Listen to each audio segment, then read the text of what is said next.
الحمدللہ رب العالمین والصلاة والسلام علی رسولہ الکریم اما بعد۔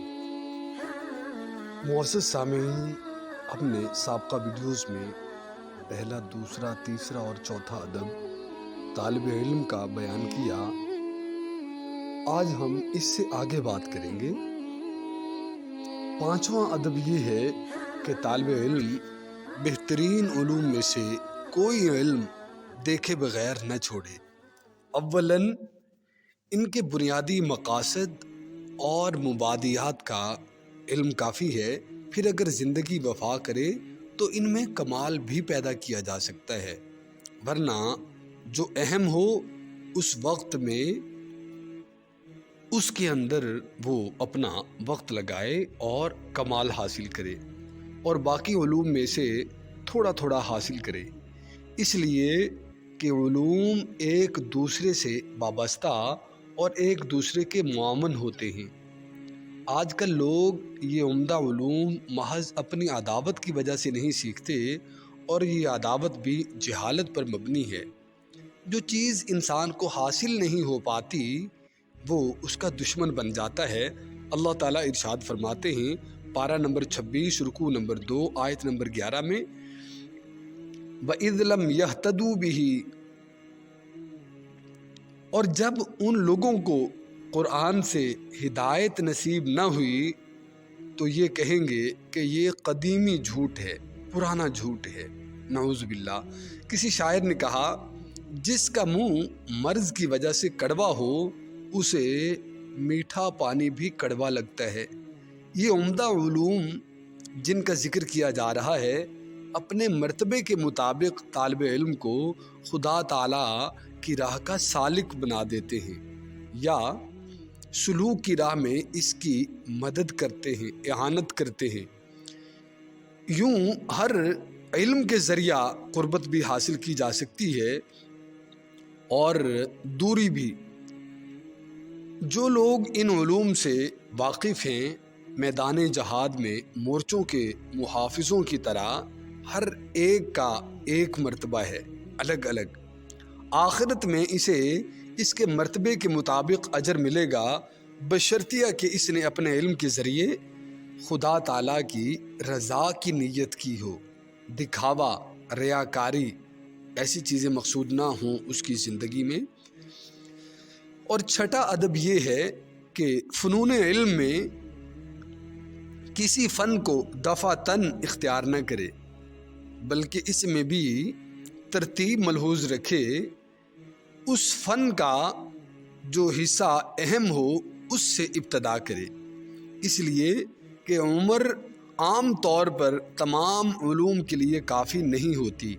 اس لیے احتیاط اسی میں ہے کہ ہر علم کا عمدہ حصہ حاصل کرے اور تھوڑے پر وہ قناعت اختیار کر لے، زیادہ کی ہوس نہ کرے، اور اس علم سے جس قدر قوت حاصل ہوتی ہے اسے اس علم کی تکمیل میں صرف کر دے جو اعلیٰ ترین علم ہے، یعنی علم آخرت کی دونوں قسمیں، معاملہ اور مکاشفہ۔ معاملہ کی انتہا مکاشفہ ہے اور مکاشفہ کی غایت اللہ تعالیٰ کی معرفت ہے۔ علم مکاشفہ سے ہماری مراد وہ اعتقاد نہیں جسے لوگ آباء و اجداد سے سنتے آئے ہوں یا زبانی یاد کرتے آئے ہوں، نہ اس سے مراد علم المناظرہ ہے جس کی غایت ہی یہ ہے کہ مخالف کے سامنے وہ عبارت آرائی ہو کہ وہ اعتراض نہ کر سکے۔ علم مکاشفہ سے وہ یقین مراد لیتے ہیں جو ایک نور کا رد عمل ہے۔ یہ نور اللہ تعالیٰ اپنے بندوں کے دلوں میں القاء فرماتا ہے، جو اپنے باطن کو مجاہدوں اور ریاضتوں کے ذریعے خباثتوں سے پاک کر لیتے ہیں، یہاں تک کہ وہ ایمان کی اس منزل تک پہنچ جاتے ہیں جس کی شہادت حضرت صلی اللہ علیہ وآلہ وسلم نے حضرت ابو بکر صدیق رضی اللہ تعالیٰ عنہ کے لیے دی تھی۔ فرمایا کہ ابو بکر کا ایمان وہ ہے کہ اگر تمام دنیا کے ایمان سے تولا جائے تو ان کا پلڑا بھاری رہے گا۔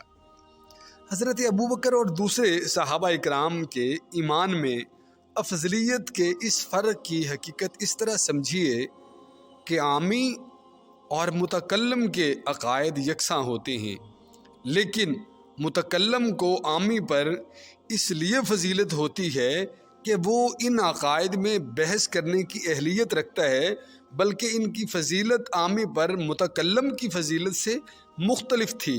یہ فضیلت انہیں اس راز کی وجہ سے حاصل تھی جو ان کے سینے میں ڈالا گیا تھا۔ ہمیں اس شخص پر حیرت ہے جو حضرت صلی اللہ علیہ وآلہ وسلم سے اس طرح کی باتیں سنیں اور انہیں صوفیاء کی یابا گوئی کہہ کر حقارت سے رد کر دے۔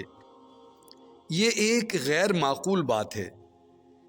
اس طرح کے امور میں بھی غور و فکر کرنا چاہیے، ورنہ ذرا سی غفلت سے راس المال یعنی ایمان ضائع ہو جاتا ہے۔ تمہیں اس راز کی معرفت حاصل کرنی چاہیے جو فقہاء اور متکلمین کے سرمایہ علم سے خارج ہے، اور اس کی معرفت تمہیں اس وقت حاصل ہو سکتی ہے جب تم اس کی طلب میں تن اور من سے مصروف ہو جاؤ۔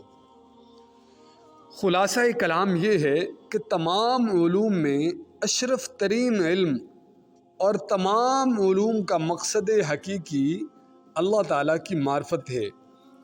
یہ ایک دریا ہے جس کی گہرائی معلوم نہیں۔ اس سلسلے میں سب سے بڑا درجہ انبیاء کو حاصل ہے، پھر اولیاء اللہ کو۔ روایت ہے کہ مقتدمین حکماء میں سے دو حکیموں کی تصویر کسی مسجد میں نظر آئی۔ ہر ایک کے ہاتھ میں کاغذ کا ایک ٹکڑا تھا۔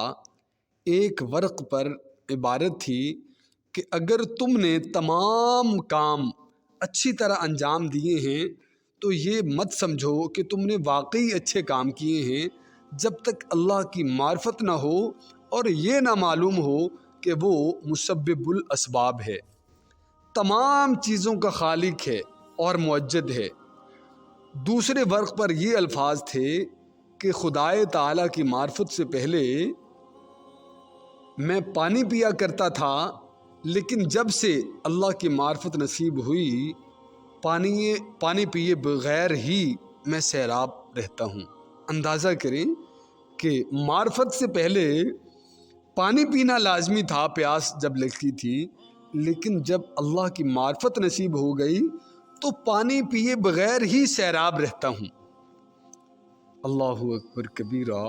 اور ساتواں ادب یہ ہے کہ اس وقت تک کسی فن میں مشغول نہ ہو، کسی کام میں مشغول نہ ہو جب تک اسے پہلے والے فن کی طرح اچھی طرح تکمیل نہ کر لے، اس لیے کہ علوم میں ایک ترتیب ہے، ایک علم دوسرے علم کا راستہ ہے۔ توفیق یافتہ وہی شخص ہے جو اس ترتیب کا لحاظ رکھے۔ اللہ تعالیٰ کا ارشاد ہے، پارہ نمبر 1 رکوع نمبر 14 اور آیت نمبر 121، جن لوگوں کو ہم نے کتاب تورات انجیل دی بشرطیہ کہ وہ اس کی تلاوت اس طرح کرتے رہے جس طرح کی تلاوت کا حق ہے۔ آیت کا مطلب یہی ہے کہ جب تک وہ ایک فن یعنی تلاوت کو علم و عمل کے اعتبار سے مکمل نہیں کر لیتے، آگے نہیں بڑھتے۔ طالب علم کو چاہیے کہ جس علم کا ارادہ کرے اس سے آگے کے علم تک وہ ترقی کرنے کی نیت بھی کر لے۔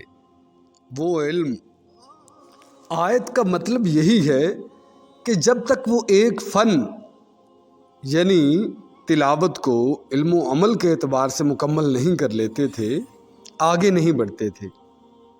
طالب علم کو چاہیے کہ جس علم کا ارادہ کرے اس سے آگے کے علم تک ترقی کرنے کی نیت بھی ضرور کر لے۔ وہ علم جس میں علماء کا اختلاف ہو، یا وہ علم جس میں کسی عالم سے غلطیاں واقع ہو گئی ہوں، یا وہ اس علم کے مطابق عمل نہ کرتا ہو، تو محض ان وجوہات کی بنا پر کسی علم کو برا نہیں کہنا چاہیے، جیسے کہ بعض لوگ معقولات اور فقیہات کا مطالعہ نہیں کرتے، ان کا کہنا یہ ہے کہ اگر ان علوم کی کوئی اصل بھی ہوتی تو ان کے ماہر علماء اس سے واقف ہوتے۔ حضرت امام غزالی رحمہ اللہ تعالی نے اسی پر اپنی ایک کتاب میں بات کی ہے جس کا نام ہے معیار العلم۔ اس کے اندر ان شبہات کا وہ بہت اچھے طریقے سے جواب لکھتے ہیں امام غزالی رحمۃ اللہ علیہ۔ بعض لوگ طبیب کی غلطیوں کی بنا پر طب کو غلط سمجھنے لگتے ہیں۔ کسی نجومی کی پیش گوئیاں اگر اتفاقاً صحیح ثابت ہو جائیں تو علم نجوم کو صحیح تصور کرتے ہیں۔ بعض لوگ نجومی کی پیشن گوئیاں صحیح ثابت نہ ہونے پر اس علم کو لغو قرار دیتے ہیں، فضول قرار دیتے ہیں۔ یہ سب لوگ غلطی پر ہیں۔ ان لوگوں کو یہ چاہیے کہ ہر چیز کی حقیقت سمجھ لے۔ کوئی بھی شخص کسی علم کی تمام جزیات کا احاطہ نہیں کر سکتا۔ اسی لیے حضرت علی کرم اللہ وجہہ ارشاد فرماتے تھے کہ حق کو لوگوں سے مت سمجھو بلکہ پہلے حق سمجھ لو، حق والوں کو خود جان جاؤ گے۔ اور 8واں ادب یہ ہے کہ طالب علم کو چاہیے وہ علوم کی افضلیت اور شرف کے اسباب معلوم کرے۔ علم کی افضلیت اور شرف کے 2 حقیقی سبب ہوتے ہیں، نتیجہ یا ثمرہ۔ دلائل کی پختگی، مثلاً علم دین اور علم طب کا جائزہ لیجئے۔ علم دین کا ثمرہ ابدی زندگی ہے اور علم طب کا ثمرہ دنیاوی زندگی ہے۔ اس اعتبار سے علم دین افضل ہوگا کیونکہ علم دین کا ثمرہ اعلیٰ و افضل ہے۔ علم حساب اور علم نجوم کا موازنہ کیجئے۔ حساب کے دلائل زیادہ مضبوط ہیں اس لیے کہ علم حساب علم نجوم سے افضل ہے۔ اگر علم طب اور علم حساب کا موازنہ کیا جائے تو اول الذکر ثمرہ کے اعتبار سے اور ثانی الذکر دلائل کی قوت کے اعتبار سے اعلیٰ و افضل ہے۔ پھر یہ حقیقت بھی پیش نظر رہے کہ دلائل کے مقابلہ میں ثمرات کا لحاظ رکھنا زیادہ اہمیت رکھتا ہے، اس لیے طب حساب سے افضل ہے۔ اگرچہ علم طب کی بنیاد اندازوں اور قیاسات پر ہوتی ہے، اس تفصیل سے ظاہر ہوا کہ تمام علوم سے افضل اللہ تعالیٰ کا، ملائکہ کا، کتابوں کا اور رسولوں کا علم ہے، اور وہ علم ہے جو ان علوم کا ذریعہ ہو۔ اس لیے اب تمہیں صرف اسی علم کی حرص ہونی چاہیے، یعنی قرآن کی، حدیث کی حرص ہونی چاہیے، نہ کہ دوسرے علوم کی۔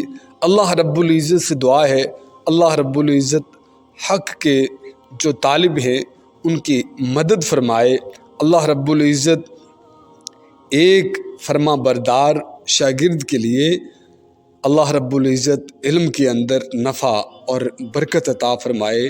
براہ کرم اس میں میرے لیے بھی دعا فرما دیں کہ اللہ رب العزت مجھے ایمان والی زندگی اور ایمان پر موت عطا فرمائے۔ السلام علیکم ورحمۃ اللہ۔